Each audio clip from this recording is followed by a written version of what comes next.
Morning students, अपनी exercise 12.1 चल रही थी। घातांक नियम हो चुके थे। घातांक नियम इन प्रश्नों को समझाते समय फिर से मैं दोहराऊंगा। तो देखिए, हम तीसरे प्रश्न में चल रहे हैं। तीसरे प्रश्न में मैंने बताया था कि घातांक शून्य हो तो उसका मान 1 होता है, और घात का चिन्ह बदलना हो तो हम उसको हर के रूप में ले जाएंगे। 2 की घात 2 हो गया 4। अब यदि इनको गुणा किया जाए, द्विपद को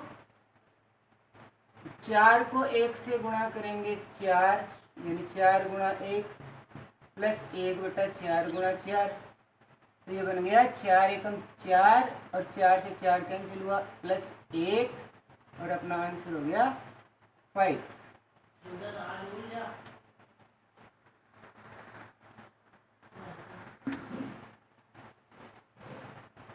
प्रश्न संख्या 2, घातांक ऋणात्मक है। हमने कर दिया 1/2। घातांक फिर ऋणात्मक है 1/4, तो इनका घातांक धनात्मक हो गया।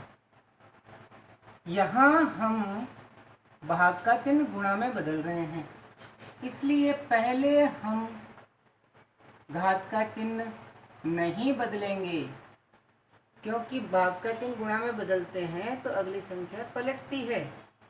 अभी हमने इसमें घातांक नियम काम में नहीं लिया है।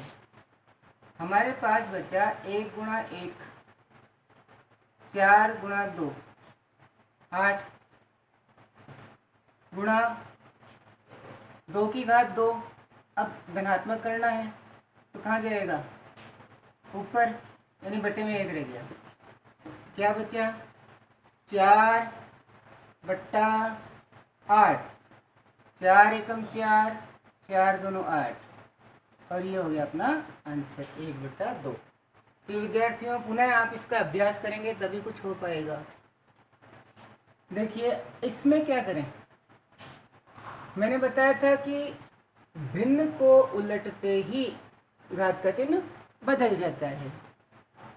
बदल जाता है तो ये 1/2 को हम 2/1 यानी क्या बन गया? 2।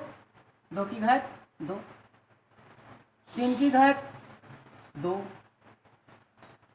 4 की घात 2, 2 की घात 2 यानी 4 प्लस 3 की घात 2 यानी 9, 4 चौक 16, 16 और 4 20 और 9 29। पॉज। देखो, अब हम प्रश्न संख्या 4 में चल रहे हैं, लेकिन प्रश्न संख्या 4 के पहले और दूसरे दोनों ही प्रश्नों में एक भाज्य संख्या आ रही है। 8 अभाज्य नहीं है, 6 अभाज्य नहीं है। तो पहले हम इनको अभाज्य संख्या के रूप में, अभाज्य संख्या के रूप में बदल लेंगे। जब 8 के गुणनखंड करते हैं तो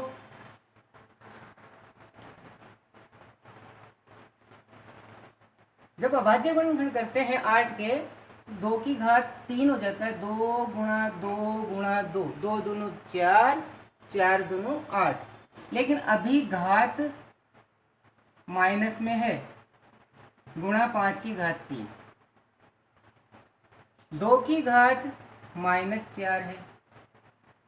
तो देखिए, अब ये बाहर की घात अंदर की घात से गुणा होकर घात ऋणात्मक हो गई। गुणा 5 की घात 3 बट्टा 2 की घात -4। अब देखिए, इतना हल करने के बाद में अंश और हर दोनों जगह आधार 2 समान है। यदि इसको आधार 1 बनाया जाए तो भाग में जो है वो घात ऊपर जाकर धनात्मक हो जाएगी, यानी आधार 1 ही बनाया जाए 2, तो ये 4 ऊपर जाकर घात प्लस हो जाएगी, गुणा 5 की घात 3। अब भाई 2 की घात 1 ही बचा, 4 में से 3 गया तो, और 5 की घात 3 हो गया, 5 गुणा 5 गुणा 5 यानी 125। 125 को 2 से गुणा किया तो अपने पास आ गया 250, और ये इसका आंसर हो गया। अब यही काम देखो इसमें करेंगे। सबसे पहले हम यहाँ कर लेते हैं 1/5 गुणा 1/2, तो घातें धनात्मक हो गई, और गुणा 6 को हम नीचे ला रहे हैं तो 1/6, 1/5 गुणा 1/2 कितना हो गया 1/10। लेकिन अभी हम 10 नहीं, आधार 1 बनाकर करेंगे। ऊपर केवल 1 रहा, नीचे हुआ 5 गुणा 2, और हमने इस 6 को भी क्या कर लिया 2 गुणा 3, 2 गुणा 3। आप इसको डायरेक्ट भी कर सकते हो क्योंकि एक एक संख्या दे रखी है, कोई मतलब ही नहीं है घातांक रूप में बदल। 6 पंजे 30 और 30 दोनों 60 हो जाएगा। यह हुआ प्रश्न संख्या 4। हम चल रहे हैं प्रश्न संख्या 5 में, जो स्पेशल है। प्रश्न संख्या 5 में कहा जा रहा है कि m का मान ज्ञात कीजिए।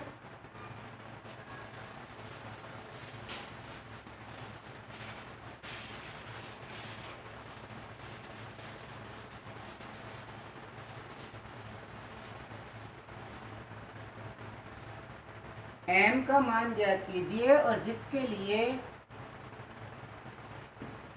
ये कह रहा है कि 5 की घात m भाग 5 की घात -3 बराबर 5 की घात 5। बीच में बराबर का चिन्ह है प्रिय विद्यार्थियों।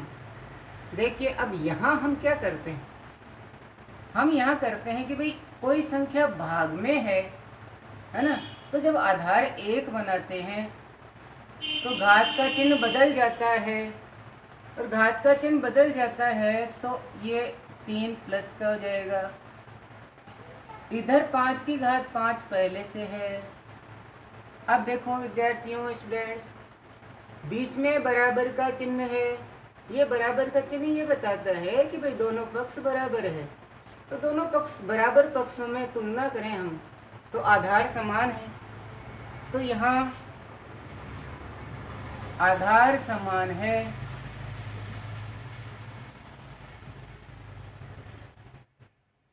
आधार समान है, तो घातों की तुलना करने पर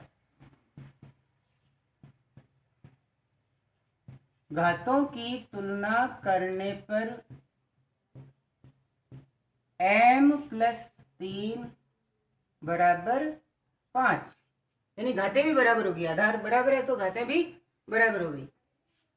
अब 3 का पक्षांतर कर दिया जाए तो 5 - 3, 3 माइनस का हो जाएगा, और m बराबर आ जाएगा 2। और यही हमें करना था, m का मान ही तो ज्ञात करना था। प्रिय विद्यार्थियों, अभी इसमें जो अगला प्रश्न है वो आप स्वयं करेंगे, प्रश्न संख्या 6।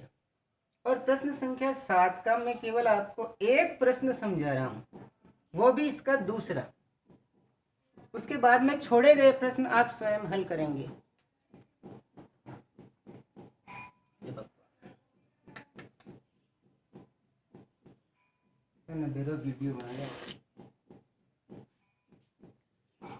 वीडियो बनाते समय विद्यार्थियों इधर उधर की सभी आवाजें वीडियो में आती है। ये बात किसी के समझ में नहीं आती है। सबको मालूम होता है कि भाई वीडियो बना रहे हैं, लेकिन उसके बावजूद केवल 10 मिनट के लिए कोई शांति नहीं रख सकता है। ये मेरी मजबूरी है, प्लीज़ आप इनको सहन करना।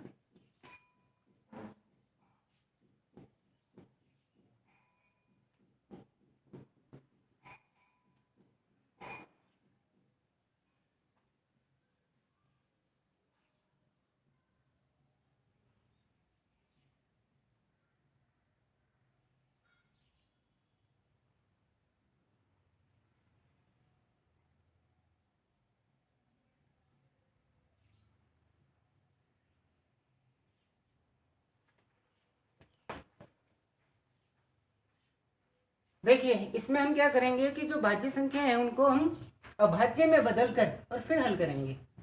जैसे 3 की घात -5 है, हमने 10 को कर दिया 2 गुणा 5 और इसकी घात कोष्ठक पर लगा दी। इसी तरह 5 को कर दिया 5 की घात 3, 125 को कर दिया 5 की घात 3, क्योंकि 5 गुणा 5 गुणा 5 बराबर 125। 5 की घात 7 माइनस और 6 को कर दिया 2 गुणा 3, अभी घात कोष्ठक पर आ गई। अब कोष्ठक हटा लेते हैं पहले।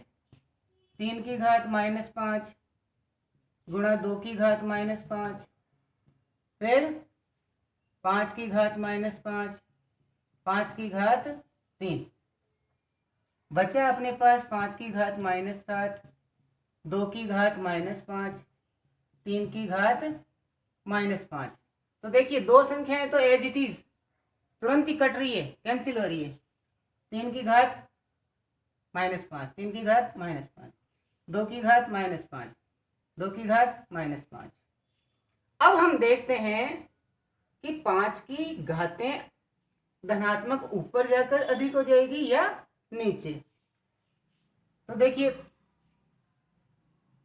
गुणा में है तो घातें जुड़ेगी, यानी -5 +3, और ये माइनस की घात ऊपर जाएगी तो 7 प्लस का हो जाएगा, और 7 और 3 10, 10 से 5 गया 5, और ये आ गया अपने पास 5 की घात 5। अब 5 की घात 5 का आप मान निकाल भी सकते हैं। देखिए हम इसको कर सकते हैं 5 की घात 3 गुणा, इसको और सरल कर लेते हैं, ये हो गया 125, ये हो गया 25। अब यदि आप इसको गुणा कर सकते हैं आराम से डायरेक्ट, 25 पंजे 125, 12 बचे, 25 और 12 50 और 12 62, 25 और 6 31, और ये answer. Thank you students for today. Meet again in next video.